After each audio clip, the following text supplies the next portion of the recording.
Um livro que me marcou muito, que foi para mim um renovo mesmo, de verdade. Foi assim, sabe quando você sai de um encontro com Deus renovado? Foi lendo esse livro. E eu esqueci de trazer hoje ele aqui, mas ele é da biblioteca da igreja, ele chama Em Busca de Timóteo. O autor chama Tony Cook. E ele fala sobre liderança, ele realmente é um livro de liderança, mas o que foi tão especial para mim é que, à medida que você vai lendo ele não fala de você, sabe? Tipo, você, o líder de célula, o líder de setor, o pastor, sei lá o quê, como se você estivesse lá no topo, né? E aí você lê o livro pensando naqueles seus discípulos, nos seus seguidores que não fazem, que não são. Não, ele te coloca lá embaixo, ele fala, se você é líder, então tem alguém acima de você. Então, o tempo todo ele está te lembrando como você é como seguidor, como você é para o seu líder. Então, meu Deus, ele foi tão incrível. Eu acho que todas as pessoas, todos nós, líderes e membros, deveríamos ler. Então, eu queria compartilhar algumas coisas que eu aprendi com esse livro. Então, ele fala muito sobre liderança, então ele fala várias características que todo líder deve ter. Então, se eu fosse colocar um teminha na nossa palavra hoje, seria o coração do líder. Quais são as qualidades que devem ser encontradas num coração de líder? Amém? Então, uma das qualidades que ele fala é um coração leal. Então, lá em 2 Crônicas 19:9 está escrito assim: deu-lhes ordem dizendo, assim andai no temor do Senhor, com fidelidade e inteireza de coração. Então, essa ordem ela foi dada de um rei para os sacerdotes, levitas e para os chefes de família. E é tão interessante que no versículo 8 está escrito assim, ó, a função dos chefes, dos líderes era mediarem, resolverem as controvérsias e as causas entre os cidadãos. E eu pensei, gente, um líder de célula, um discipulador, ele lida tanto com isso, né? Ele realmente está sempre mediando, resolvendo controvérsias e as causas dos cidadãos dessa célula, desse setor. Então, isso é uma ordem para nós. Eu queria que você focasse hoje nessa inteireza de coração. Ele pede que os líderes tenham uma inteireza de coração. E eu vou te dar alguns significados da palavra lealdade que o livro fala. Então, ele fala assim, que lealdade é uma devoção do interior. É um compromisso num relacionamento para o bem do outro. Então, isso me marcou tanto, porque lealdade não é sobre as minhas ações externas, mas é sobre como o meu coração está a respeito daquela pessoa. Né? Não importa o que eu fale, igual realmente o pai falou hoje, né? Não são palavras de gratidão, mas realmente como que lá no fundo o meu coração está. E ele fala no livro a seguinte frase: algumas pessoas desenvolvem uma aparência de lealdade, mas por dentro guardam rancor e rebelião. Lealdade vai além de uma concordância exterior, ela implica em não ser falso, em não mostrar uma coisa, mas realmente ser outra coisa, ou querer desmoralizar o outro, né? Quando a gente olha para o nosso líder sem lealdade, no fundo a gente está buscando uma falha nele, uma imperfeição para falar, tá vendo? Não pode ser ele, ou ele, sabe, desmoralizando o nosso líder, mas sim ser fiel e verdadeiro. Então, a lealdade, na verdade, é sobre o que está no nosso coração e não no que nós mostramos. Até eu estava pensando, porque nós estamos nessa geração, né, que se preocupa tanto com essa fachada. Então, até há um tempo atrás, alguém muito especial e que realmente trabalha com isso profissionalmente, que eu sei que isso é importante, né, mas estava falando assim, você tem que cuidar do Instagram de vocês, para pensar o que as pessoas pensam a seu respeito, você é uma marca, isso é muito importante e tudo mais. E realmente, de uma forma profissional, eu sei, né? A empresa, tudo mais, isso é importante. Só que o que eu fiquei assim é que muitas vezes a gente faz isso na nossa vida em geral. A gente coloca aquela fachada do que a gente quer que as pessoas pensem ao nosso respeito, do que a gente quer que o nosso líder pense ao nosso respeito, o nosso discipulador pense ao nosso respeito. Mas, gente, se isso for só uma fachada, igual ele fala, isso de fato não é ser leal. Então, ele fala algumas características da lealdade, ok? Então, no ponto 1, nós vamos ter alguns subtópicos. Então, ele fala assim, quem é leal protege, a primeira coisa. Ele conta que uma vez, ele é um co-pastor do pastor principal da igreja dele, e ele conta que um dia ele foi fazer uma visita para uma senhora, e essa senhora apertou a mão dele e falou: Tony, muito obrigada por você ter vindo, sabe, porque o pastor não veio me ver, eu sou tão grata pela sua vida. E naquele momento ele pensou: gente, eu poderia me aproveitar desse momento e falar: querida, eu estou aqui porque eu amo você, essa é minha vida, é servir as pessoas, é tudo por você. Mas ele pensou assim: gente, como que... Ele falou assim: se você é um líder, então você está nessa posição porque alguém te colocou. Então, jamais a gente deveria usar essa posição que nós estamos para nos fazer de bom às custas do nosso líder, sabe? Passar que ele tomou essa ideia, essa maluquice de transicionar a igreja dessa forma, mas se fosse eu, querido, sabe? Então, isso realmente não é ser leal, isso realmente não é bonito. Ele até fala assim: se você acha que alguém se sente confortável de falar do seu líder, mal do seu líder na sua frente, não pense que isso é um elogio. Então, naquele momento, ele falou assim, ele percebeu que aquela senhora não estava elogiando ele estava criticando o pastor. Então, ele respondeu: olha, eu realmente estou muito feliz de estar aqui, mas a verdade é que o nosso pastor, ele... não é um anjo, ele não é Deus, ele não tem como estar em todos os lugares, e eu estou aqui a pedido do pastor. E naquele momento um coração leal foi provado, quando ninguém ali estava vendo, quando ele podia ganhar mais alguém para ele, sabe? Ele foi leal ao pastor dele. E isso me marcou tanto, porque ele fala assim, que se você faz parte de uma equipe, então o seu papel não é brilhar, o seu papel é fazer parte da equipe. É como num jogo, de futebol, se você for o melhor jogador do time e você for o astro do jogo, mas o seu time perdeu, então você perdeu. Tem uma frase que diz assim: se você ganhar, mas a sua equipe perder, então você perdeu. Então o nosso alvo como igreja não é que você, eu, sejamos os melhores líderes, os melhores supervisores de setor.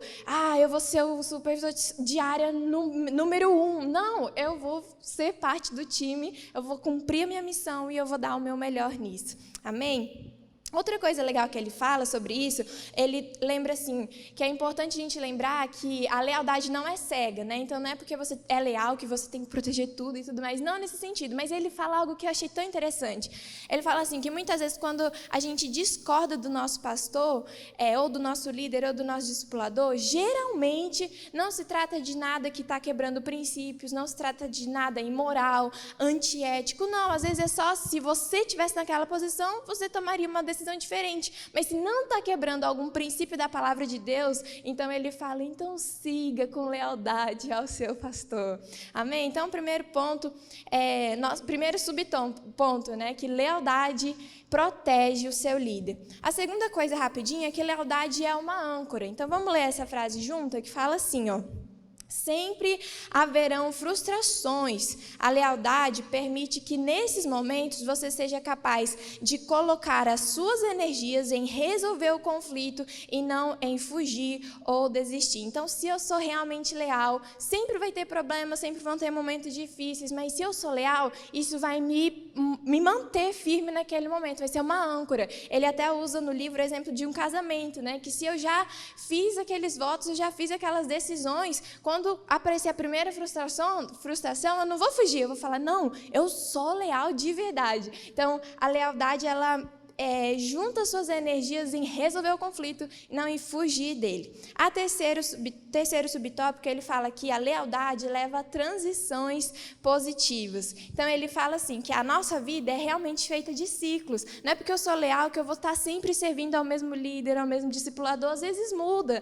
E ele fala assim, que nesse momento de transição é onde a nossa lealdade é realmente testada, é a prova da lealdade. Então, ele fala que nós podemos ter duas atitudes. A primeira é a gente sair falando mal daquele líder, criticando como ele agia e tudo mais, e não conseguir se submeter ao próximo líder. Então, isso vai provar que a nossa lealdade era uma fachada, não era real. Agora, se por outro lado eu sair tão grato ao líder que eu tive, Às vezes acontece uma mudança de igreja e tal, mas ninguém nunca vai nem saber se eu tive alguma coisa contra aquele líder, não. Eu nunca vou falar com ninguém. Isso é lealdade de verdade, né? Então, você sai de uma forma certa, você está aí tão grato porque foi um processo, porque você aprendeu com aquele líder, e você entra em uma nova liderança com o coração, sabe? Você chega como um soldado e fala, essa aqui eram as minhas armas para o meu antigo pastor, essa aqui as minhas armas para você. Então, você pode mostrar que realmente você era leal, não era só uma fachada, amém?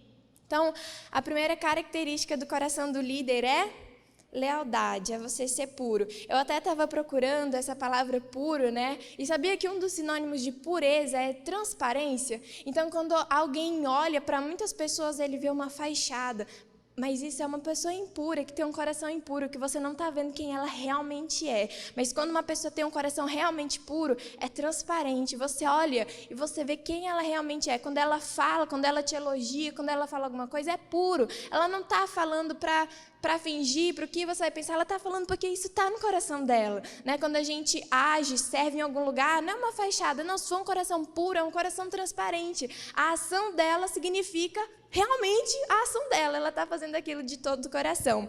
Então, o segundo ponto é qualidade do coração de um líder é ter uma boa atitude. Eu queria pedir rapidinho um voluntário. Pastor Ricardo, você podia vir aqui rapidinho? Pode. Então, é o seguinte, uma boa atitude.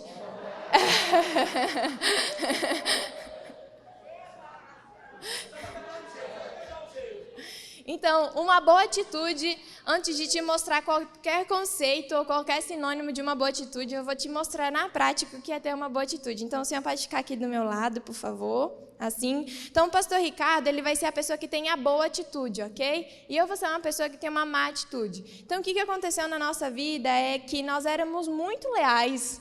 Aparentemente, os dois eram muito leais. E o que aconteceu é que nós somos vendidos pelos nossos irmãos, nós somos traídos. Mas o pastor Ricardo dá um passo. Ele decidiu vencer isso. Ele falou, quer saber? Se eles me venderam, ele, sei lá, de alguma forma ele decidiu não guardar essa mágoa.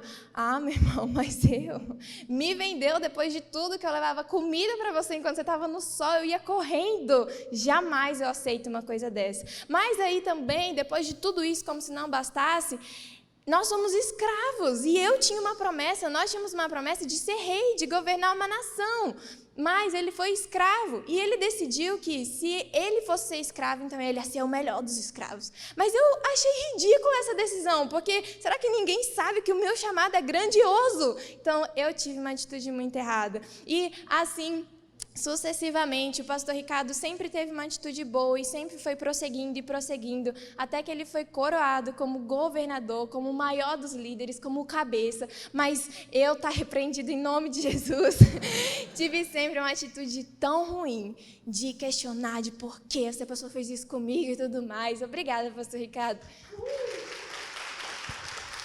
E o que aconteceu é que, olhe essa frase também, você pode ter talentos excepcionais e até mesmo ter um chamado grandioso, mas sem uma boa atitude, tudo isso pode ser perdido. Então, é tão importante que como líderes nós tenhamos um coração que tem uma boa atitude diante das coisas. O que é ter uma boa atitude? É encarar as situações da forma certa. A gente viu, vocês sabem, essa história de José, ele encarou situações horríveis, sem pé nem cabeça, da forma certa, e Deus o honrou. Quantas vezes que nós passamos por situações tão menores e temos atitudes tão piores. E assim, a gente só está fazendo mal para nós mesmos, nós estamos regredindo naquele chamado. Não importa se nós temos um chamado grandioso de libertar o Brasil, se não tivermos uma atitude certa, isso vai ser perdido. Então, até eu vi uma história de um rapaz, de um golfista, né?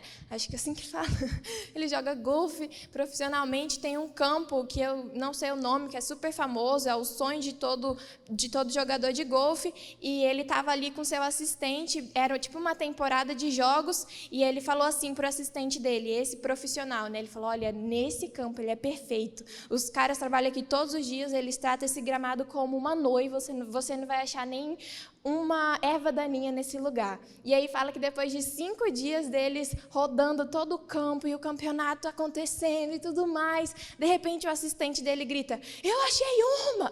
E ele fala assim, gente, quantas flores ele perdeu procurando uma erva daninha, quantos jogos, quantas tacadas ele perdeu por procurar algo ruim. Então, como a gente perde quando tudo que a gente sabe ver, as coisas ruins, é o que ele não está preparado, é o que não está bom, né?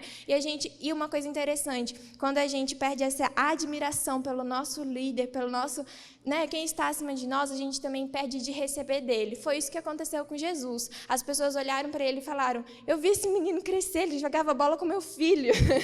Eu não vou, ele não é o Messias nenhum. E fala que Jesus saiu dali e fez tão poucos milagres. Então, quando a gente fica só procurando uma erva daninha, né, nos nossos líderes e tudo mais, a gente sempre vai perder de receber com eles. Então, uma boa atitude te leva para o seu destino. A terceira característica de um coração, de um bom líder, é um coração fiel. E eu quero dizer fiel nesse sentido, não no sentido leal, que nós já conversamos, mas no sentido de ser diligente. Então, a diligência deve ser uma marca nossa, de líderes, né? Que tem outros líderes acima, amém? Então, a gente pode citar José de novo, quando ele, que tinha um chamado grandioso e tudo mais, recebeu uma grande tarefa de esfregar o chão com uma roupa muito inadequada para o seu chamado grandioso, ele esfregou o chão de todo o coração, né? Quando ele foi um prisioneiro, governador, enfim, todas as atribuições dele, ele foi muito fiel, completamente fiel, e ele fez o seu melhor. Então, vamos ler essa frase aqui também, no livro, ele fala assim, algumas pessoas são reprovadas no teste da fidelidade, porque elas não dão valor às pequenas coisas. Em outras palavras, elas pensam, quando Deus me der uma tarefa muito importante, então eu serei diligente e fiel. Então, uau, como isso me marcou, né? Ele fala assim, que fidelidade, a gente está nesse teste o tempo todo. Então, às vezes, a gente recebe algo tão aquém, né, do que a gente estava esperando, como limpar o chão, e a gente pensa, isso não é nada. Quando eu receber algo bem grande, bem importante, então é óbvio que eu vou ser diligente, eu vou dar o meu melhor, mas isso não é nada. Tipo, é ficar na porta dando algo para as pessoas, isso não é nada. Então, quando eu receber algo importante de verdade, então eu vou ser muito diligente. E isso é uma mentira, né, que o diabo coloca, porque enquanto não formos diligentes em coisas tão pequenas, tão insignificantes, por que Deus nos daria coisas maiores? Amém? Então, vamos relembrar as qualidades de um coração do líder? É um coração leal, que é um coração puro, né? Um coração que tem uma boa atitude, um coração que é diligente, e a quarta e última qualidade é um coração de servo. Então, Jesus falou isso, né? Que são os líderes desse mundo que se aproveitam dessa posição para subir nas pessoas. Então, é como se os líderes nesse mundo, nos padrões desse reino, eles veem a liderança como um pódio. O pódio são as pessoas, são os seus liderados. Então, eles vão pisando nos seus liderados para estarem lá no topo tranquilo. Mas Jesus falou, assim não é entre vocês, pelo contrário, quem entre vocês for o escravo, então esse é que vai ser o maior de todos. Então, no reino de Deus é o contrário. Quando eu e você nos tornamos líderes, então nós nos tornamos o pódio para que os nossos seguidores possam pisar em nós e subir e eles prosperarem tão mais, né? Então, nossa liderança não é uma forma de se aproveitar das pessoas, mas é uma ferramenta para abençoar muito mais pessoas, amém? Então, eu queria ler com vocês um texto, lá em 2 Crônicas 10, 7, está escrito assim.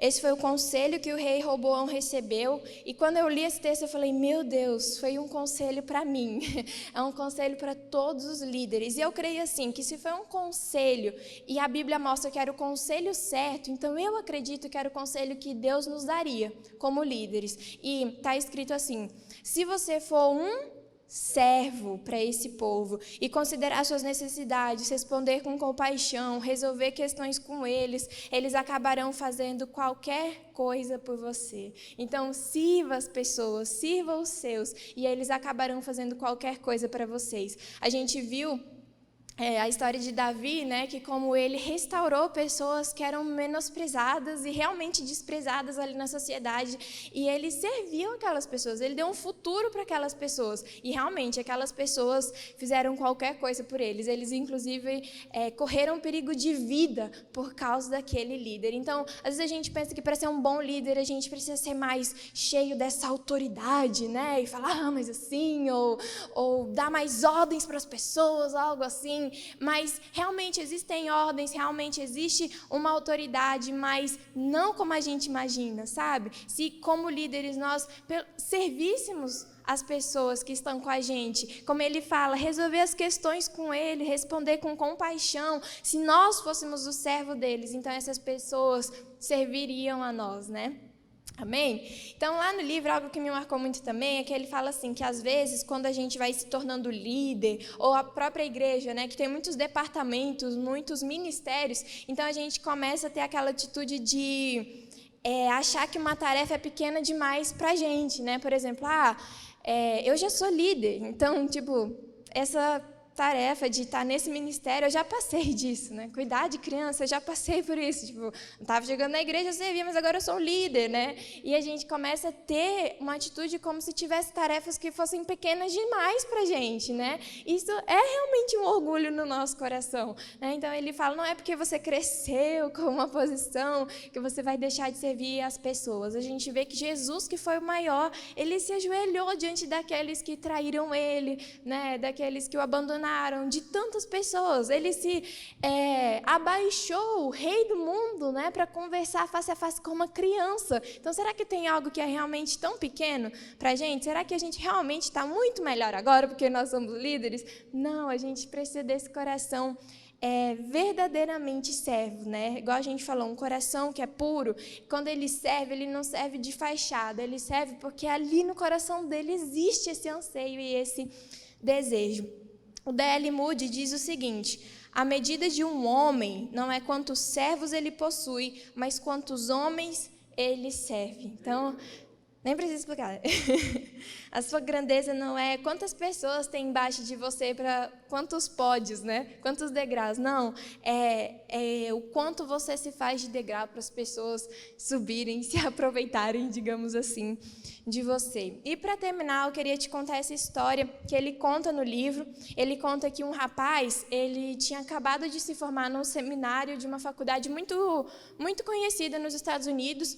E um bispo ali de uma igreja chamou ele para uma entrevista de emprego, para trabalhar na igreja. E esse rapaz, ele tinha acabado de se formar, né? Ele estava assim tão empolgado, e ele comentou com um amigo dele, ele falou, cara, eu não sei se eu devo topar isso, porque eu acho que essa posição é muito abaixo, olha o tanto de carga, de coisa que eu aprendi, isso é muito abaixo para as minhas habilidades. E o amigo dele respondeu o seguinte para ele, ele respondeu, cara, é verdade, mas o mundo é um lugar melhor, porque Michelangelo não disse, eu não pinto tetos.